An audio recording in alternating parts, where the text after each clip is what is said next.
บ่ไอ้คือโจรนี่บ่เด้อไอ้โจรก็ได้หรอไอ้โจรเด้อเท่ๆไอ้โจรคนรอไอ้โจรอยู่โรงงานน้ำพอนะ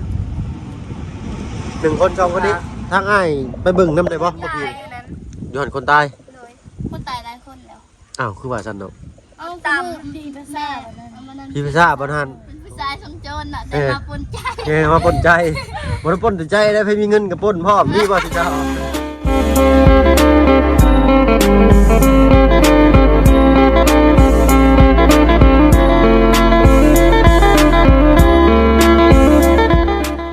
กินอ่ะสุดยอดเลยอ๋อโตแมนมาพบมาพ่อแกงหน่อไม้บาทนี่อุ้ยแสบท้องวีพี่หน่อยเนาะเอาล่ะเอาเนาะท้องใส่ค่อยดีมื้อนี้เด้อสบายดีดาวสบายดีทั้ง3สาวเพิ่นพี่หน่อยเนาะเอาก็มีทั้งปลาลุง FC เนาะให้ความสนใจในเคสน้องๆเพิ่นพี่หน่อยทั้ง3คนนั่นแหละเนาะเข้ามาบ่อยๆเด้อเพิ่นว่าเนาะโดยมื้อนี้เพิ่นเป็นคนแกงเนี่ยกะจีนนะบังเนาะแม่นบ่บังเก่งได้ว่าเพิ่นกะจีนนะบังค่อยได้แต่อันนี้เลยค่อยนะบ่เท่านั้นเนาะเลยเอากราบทักทายพี่หน่อยเนาะกราบทักทายสบายดีผู้ใหญ่ใจดีแล้วก็ FC เบิร์ดทุกท่านพี่หน่อยเนาะเปิดคลิปเปิดภาพมากก็อยู่พี่ละเนาะบ้านกระดับเมืองเซปูนแขวงสวรรณเขตพี่หน่อยเนาะพ่อกับทั้ง3น้องสาวเพิ่นพี่หน่อยเนาะทั้งน้องใจดีแล้วก็ทั้งน้องเลี้ยงแล้วก็ทั้งน้อง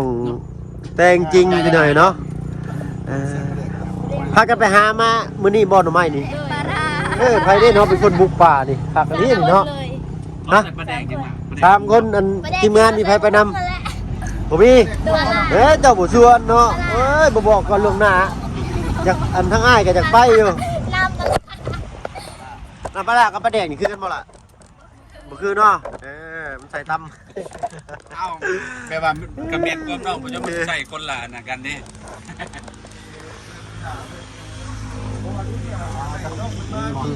ถ้าน้องเห็ดนี่คือมันจะน่ากินถ้าน้องเห็ดนี่มันเผ็ดโพดใช่ชิมมึงอยู่ครับอันนี้พวกนี้เห็ดมันบ่เผ็ดปานใดได้ไปดังเด้อนั่นใส่น้อยนั่นไปได้มากินแกงกะจีนนะบ้างนำกันเอามากินนำกันแล้วเนาะยำใช่บ่ได้พี่น้องลูกแขวคอยร้อนลงบ่ล่ะบ่ใจดีกูซึ้งจังอ้ายอยู่บ่ไม่เสียตาเวลาซุมนาบ่าวเข้ามาแบบทีมงานนาบ่าวเข้ามาเต็มอยู่บัดนี้นะตาก็อ้ายเนาะอ้ายเนาะบ่ต้องอ้ายเด้อล่ะเด้อเนาะ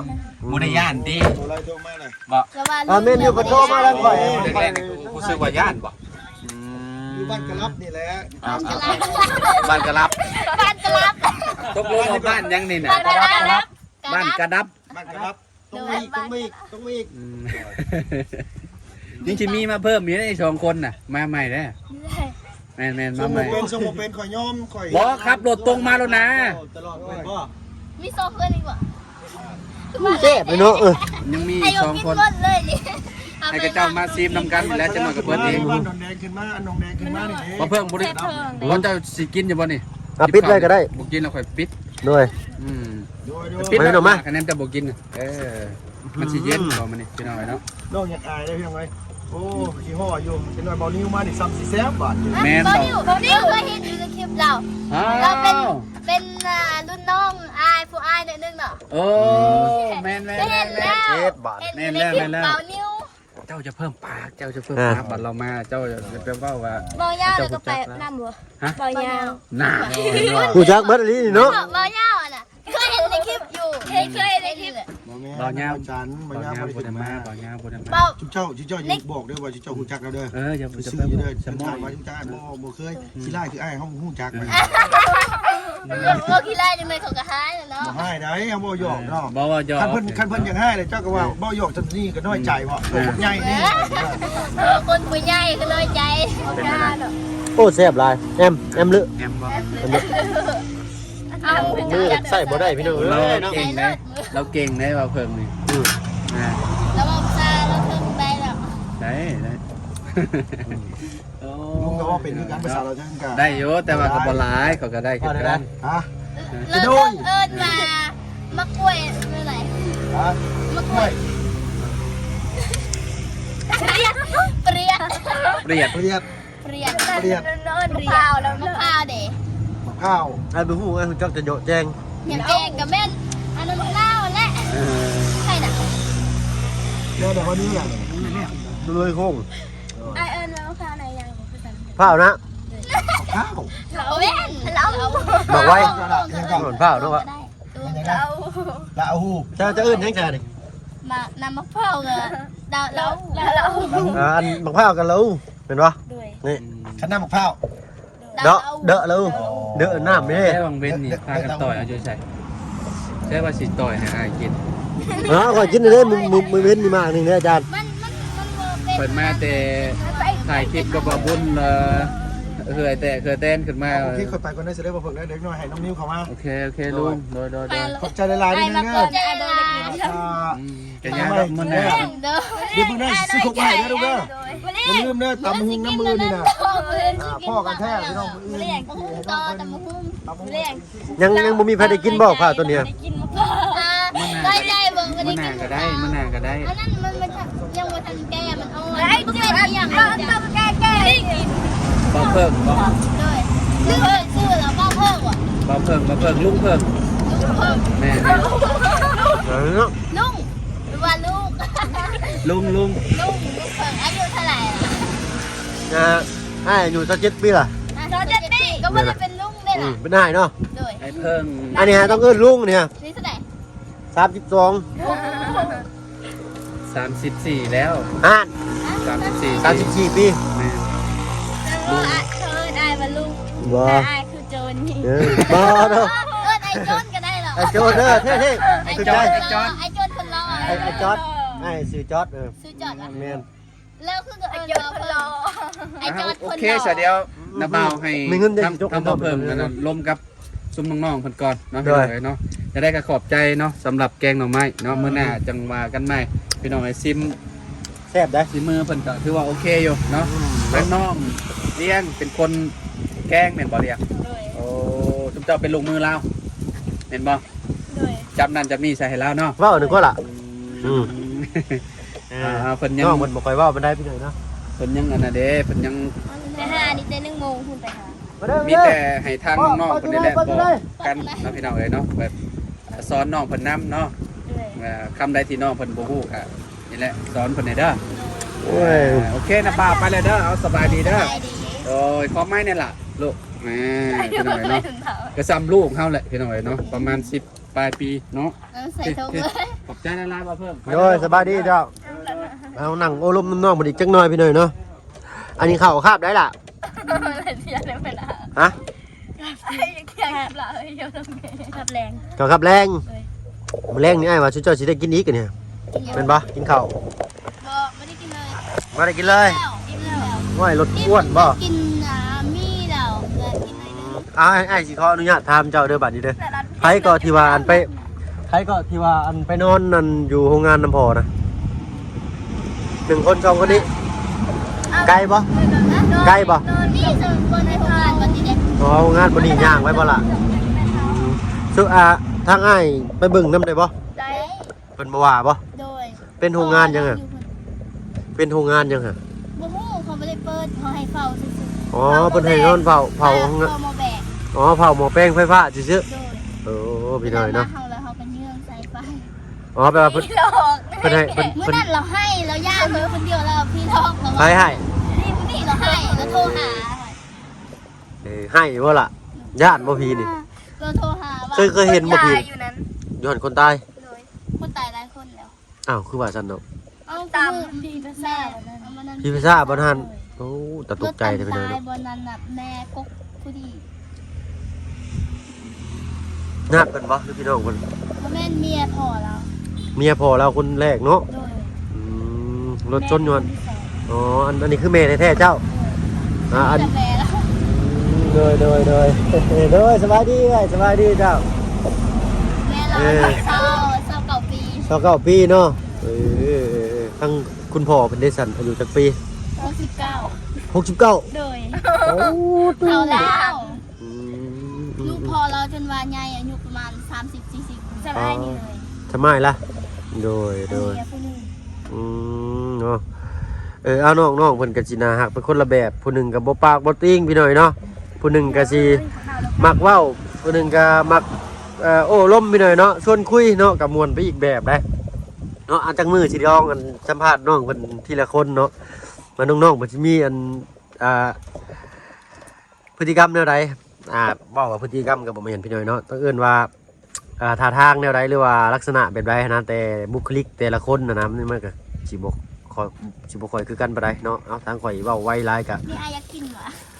เอารถหลายเนาะอ้ายกินมาแล้วได้เนาะข้าวโพดสาลีโอ้ไผได้เอามาฝากเนาะข้าวโพดสาลีหน่วยใหญ่แท้นี่บาบุญสารวัตรหรือบาบุญบันปลา บ่บุญสารวัตรสารวัตรแขกสารวัตรบ่ แม่นเพิ่นเป็นคนสารวัตรนะ บุญสารวัตร แม่นเนาะเพิ่นมาอยู่บ้านเดียวกับนี่แหละทางเบาเตียงเห็นบ่เบาเตียงทองเพิ่น เห็นแล้วเรามาสัมภาษณ์เมื่อกี้เนี่ยเราซื้อข้าวให้ ดีใจเนาะฮู้จักเบิดแล้วบ่ชื่อทีมงานล่ะ บ่ฮู้ จื้ออยู่บ่ ก็ลืมจื้อเลย อันนี้ก็ ได้เห็นหน้าแล้วก็บ่ลืม เห็นหน้าแล้วก็จื้อได้อยู่เนาะแต่ว่าหากสิลืมชื่ออยู่เลยเนาะจื้อเด้อเนาะมื้อหน้ามื้อใดทีมงานเข้ามานี่จื้อชื่อเพิ่นเด้อเพิ่นสิมักถามดอกเข้ามาแล้วก็โอ้ยน้องจื้ออ้ายได้อยู่บ่นี่เนาะเข้ามานี่เพิ่นสินะเอากินหลายกินเอาพี่หน่อยเนาะเนาะเข้ามาเมื่อกี้นี่ก็ตกใจแล้วว่าอันอ้ายน่ะคือโจรว่าโอ้ดีเนาะคือดีบ่ฮะคือเนาะฮะ แล้วเราจะพูดว่าตอนที่อายอยากล่มตอน ในรถมันบ่ลงในรถเนาะมันลื่นได้วะ อย่าพูดเลย มันพลาดเด้มันเป็นดินเสลียงว่ะเอาเป็นเนมได้คือบ่อ้ายคือโจรนายคือโจรได้ใจดีได้เนาะบ่ให้ใครได้ได้ เป็นผู้ชายทรงโจรน่ะแต่มาปนใจ มาปนใจบ่ได้ปนใจได้เพิ่นมีเงินกับปนพร้อมนี่บ่สิเจ้าเว้าดูโฮม่วนเด้อพี่น้องเด้อเนาะเอาเห็นน้องๆเพิ่นยิ้มแย้มแจ่มใสอารมณ์ขับขันน่ะทางเฮาก็มีความสุขนำพี่น้อยเนาะแต่เก้านี่เคยแบบม่วนแบบนี้บ่แต่ว่าเมื่อก่อนทีมงานยังบ่เข้ามาได้ตั้งแต่ทีมงานยังบ่เข้ามาเคยได้มานั่งล้มกันแบบเว้าโนโฮม่วนนี่สิบ่บ่เคยเนาะแบบเงียบๆกับแบบจังซี่อันใดดีกว่ากันล่ะ แบบนี้มันดีแปลว่ามีคนลมแปลว่ามีคนบ่อน้ำนี่ โดยเบิ่งน้องเพิ่นน้องเลี้ยงเพิ่นแรกๆคือสิบ่ค่อยเว้าปานใดได้พี่น้อยแต่น้องเพิ่นก็ชวนลมดีเว้าม่วนเนาะแต่ทางน้องเพิ่นนี่ติมิดจิลีอยู่แล้วก็ได้เนาะบางทีถ้าเว้าภาษาเฮาแล้วก็ว่าน้ำ เว้าภาษาเจ้า ว่าภาษาแล้วเทิงนี่ว่าภาษาเราเทิงนี่บางเทือกับหัว อันนี้ให้ได้เนาะ ว่าภาษาลาวนี่ อาสิเว้าเลยเนาะภาษาลาวเทิงนี่เนาะมาเด้เพิ่นเอิ้นจอเด้เนาะ แม่น ไข่นี่ยังก็รวย จะได้รวย แต่ตัวตัดไก่ได้จ้ะ รวยไก่นี่รวยไข่นี่แต่รวยเข้าบ่อยากเป็นเด้อพี่น้องเอาเว้าโน้มม่วนเด้อพี่น้องเด้อเนาะน้องเพิ่นบ่ได้จื้อเด้อพี่น้องทีมงานเข้ามามื้อนี้เมื่อกี้นี้มีภายใน3คนจื้อได้บ่ยืนเว้าลมกันเมื่อกี้นี้กินแกงทำไมแม่น เบาวุ่นแล้วก็เบาวุ่นอ่ะอันนั้นแม่แล้วก็ลุงเฮิมแล้วก็เบาลาวอย่าง อาจารย์ลาวเนาะเพิ่นเอิ้นเพิ่นว่าอาจารย์ลาวเนาะแล้วสิถามบัดนี้ในความรู้สึกของน้องๆนี่แบบว่าใครอารมณ์ดีกว่าหมู่ในทีมงานนี่ ลมดีหมด อารมณ์ดีบ่เนาะใครหน้าตาดีกว่าหมู่บัดนี้ คือหน้าถามเลยติ กับโอ้ยังบ่เห็น ยังบ่เห็นคักเนาะยังบ่ได้ทันสังเกตเนาะถ้าเอามาโฮมนี่ก็จังสีเลือกคนรอ จังสิเลือกก็รออีกบ่ได้ให้เลือกบ่ให้เลือกให้บอกว่าที่สิ่งที่เฮาเห็นนะว่าไผแบบว่าโอเคกับหมู่นะยังบ่ฮู้แปลว่าในการเว้ากันจ้าไผเว้าตลกกับหมู่อ้ายบ่ ตลก หน้าซะโหดใช่เนาะหน้าโดนตลก หน้าโหดอยู่ในโหมดคิตตี้เนาะเอาเนาะเอาดีพี่หน่อยเนาะเวลาจริงจังก็จริงจังได้ก็อันว่าอยากเห็นบนน้องนอนนะเป็นแนวไหนล่ะในโรงงานนะน้องอาบน้ำกินข้าวอาบน้ำแล้วน้องกับไปบ่พอฮะ พอไปฮับบางทีพอบ่ได้ไปฮับให้เฮาไปส่ง พอมาหับเลยก็พากันไปนอนอยู่พุ่นมาละนอนกันจะคนเหมือน2 หรือ 3 4 คนมีไฟเนี่ย นาบ่าวแล้วก็นาบ่าว พอแล้วก็น้าบ่าวแล้วก็2 คนนี้ ย่างไปนี่ไกลบ่ บ่ได้ไกลปานใดเห็นประมาณ เดี๋ยวไปนี่ก็เห็นโรงงานซ้ายมือนี่ติ แม่ เนาะ กบกระเพรากบกระเพราเนาะกระเพรา เอาปัญญามันยามมื้อเช้าได้สมาจักโมงล่ะ มาแต่ทุกมื้อ มาแต่6 โมงเช้าเลยเพิ่นได้ไปนอนเฝ้าซื่อๆนี่บ่ โดย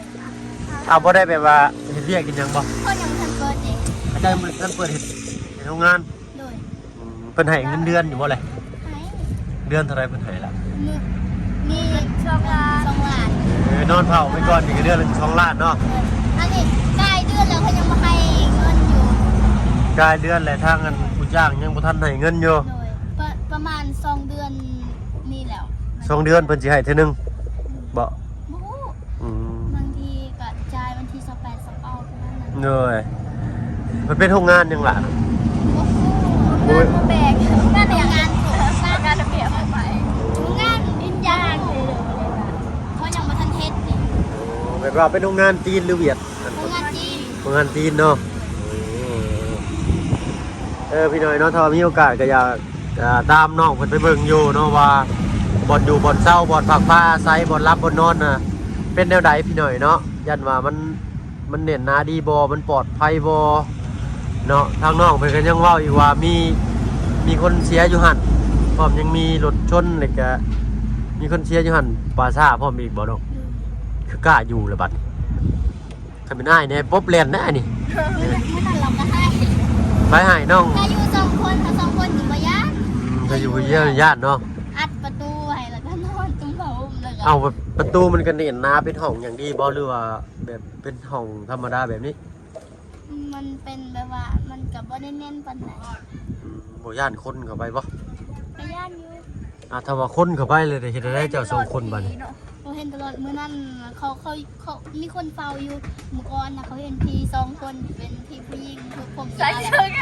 อผ้าแล้วเขาก็นี่แล้วเขามาเฝ้าอีกแล้ว บ่แม่นคนไปหยอกดินสิบ่จัก เราออกข้างนอกแล้วเห็นแล้วออกข้างนอกแล้วเห็นแต่เงาเขาเห็นเงาแบบว่าพวกยาว เห็นผู้หญิงผมยาวเสื้อสีขาวโอ้พี่น้อยเนาะเว้ามาค่อยคนลุกเด้ค่อยได้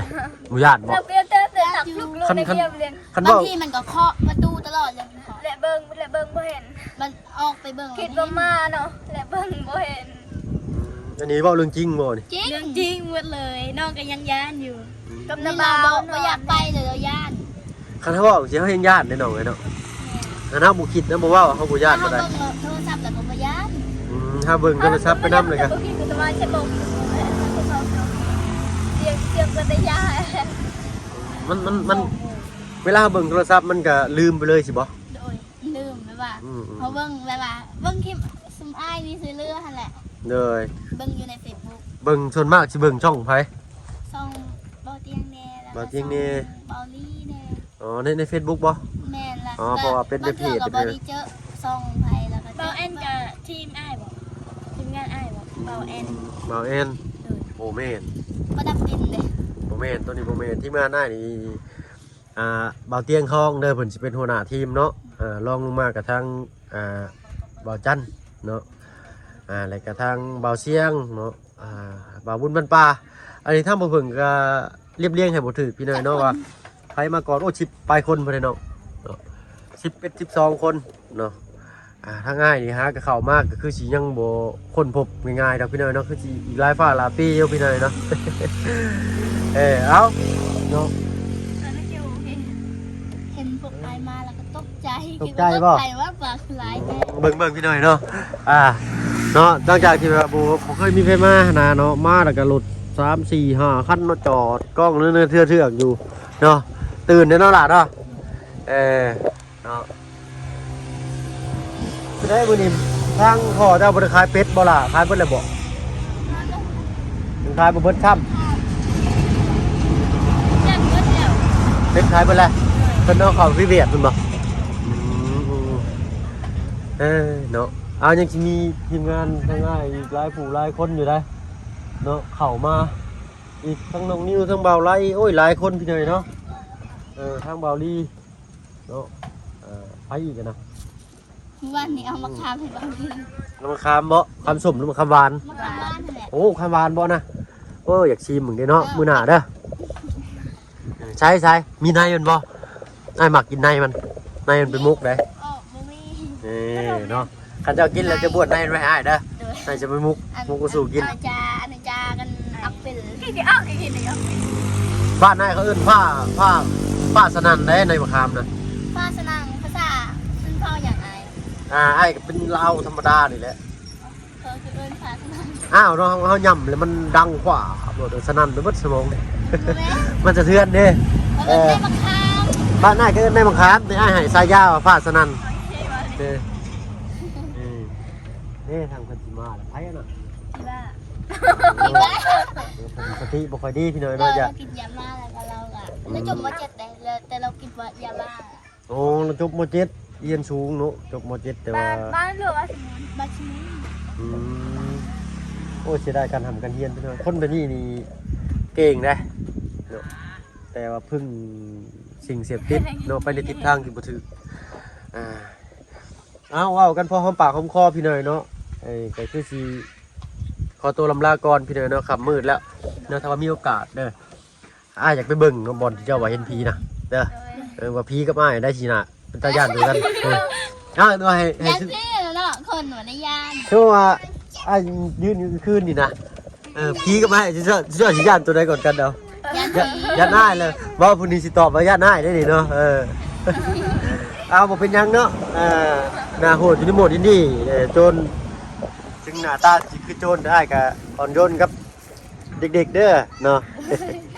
เอาสำหรับคลิปนี้ทางอ้ายสิขอตัวลำลากับน้องๆไปก่อนพี่หน่อยเนาะพบกันคลิปหน้าเด้อไปแล้วล่ะสบายดีจ้าเนาะ